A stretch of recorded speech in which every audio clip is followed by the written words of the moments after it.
Evet. Ay ben yasa vardı. Tamam aynı. Tamam biz yaptık. Bizdekiler tost koydu. Toplar da biz yaptılar.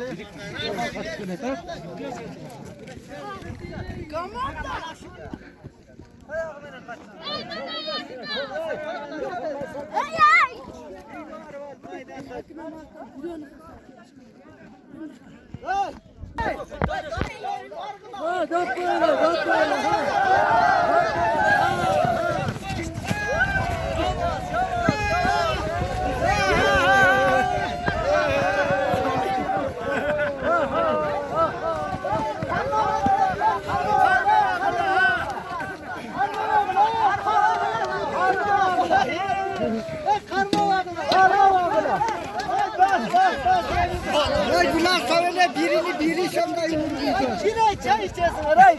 Sonra şimdi çay içeceğiz.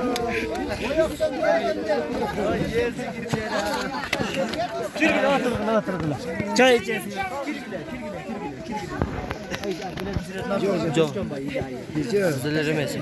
Hayatım ayaktan geldiğinde.